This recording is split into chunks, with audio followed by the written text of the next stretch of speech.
محبت بڑی مہربانی سے آپ کا استقبال کرتے ہیں۔ ہمارا چینل الحلال ہے اور آج کی موضوع میں ہم پیش کرنے جا رہے ہیں نوح علیہ السلام کی کہانی۔ ہم ایک امن اور پرمنشن سفر کے لیے ماحول تیار کر رہے ہیں۔ ہم دعوت دیتے ہیں کہ اب بھی شامل ہے کر نبی کے مثال سے سیکھیں۔ حضرت نوح علیہ السلام اللہ کے رسول تھے۔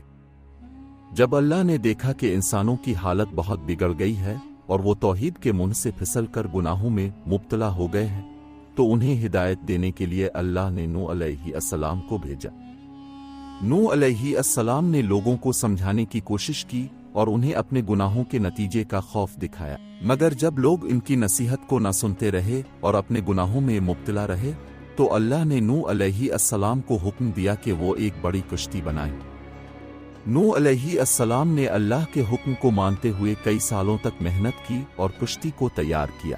جب طوفان آیا، زمین پر پانی بھر گیا اور صرف نوح علیہ السلام کی پوری فیملی اور کشتی میں موجود جانورات بچ گئے۔ پانی کے بعد کشتی پھر گھٹے پہاڑ پر اٹک گئی۔ طوفان کے بعد نوح علیہ السلام اور ان کے ساتھیوں نے کشتی سے اتر کر عبادت کی، شکریہ ادا کیا اور اللہ کا شکر کیا۔ اس کے بعد نوح علیہ السلام کو اللہ تعالیٰ نے زمین پر نیا آغاز کرنے کا حکم دیا۔ حضرت نوح علیہ السلام کی داستان ایک مثال ہے جو ہمیں یاد دلاتی ہے کہ اللہ ہمیشہ اپنے بندوں کی حفاظت کرتا ہے۔ اس کی داستان ہمیں بتاتی ہے کہ ہمیں توحید پر قائم رہنا چاہیے اور گناہوں سے بچنا چاہیے۔ نوح علیہ السلام کی مثال ہمیں یہ بھی سکھاتی ہے کہ ہمیں اللہ کے حکم کو ماننا چاہیے اور اس کی راہوں پر چلنا چاہیے۔ نئی زندگی شروع کی اللہ کی ہدایت پر چل کر۔ حضرت نوح علیہ السلام کی کہانی ایمان، اللہ کی رہنمائی میں استقامت اور ہدایت کو نہ ماننے کے انجام کو دکھاتا ہے۔ نئی زندگی کی شروعات ہمیشہ دلچسپ اور اہم ہوتی ہے۔ جب کوئی شخص اپنی زندگی میں بڑی تبدیلیاں لاتا ہے تو اس کا عمل نہ صرف اس کے لیے بلکہ اس کے ارد گرد والوں کے لیے بھی دلچسپی پیدا کرتا ہے۔ نئی زندگی شروع کرنے کا ایک مثال ہمیں حضرت نوح علیہ السلام کی کہانی دیتی ہے۔ انہوں نے اللہ کی ہدایت پر چل کر ایک نئی زندگی شروع کی۔ ایک زمانے میں لوگوں کی زندگیاں بہت بدتریں ہو گئی تھیں۔ وہ اپنے گناہوں میں گرفتار ہو چکے تھے اور اللہ کی رہنمائی کو نہیں مان رہے تھے۔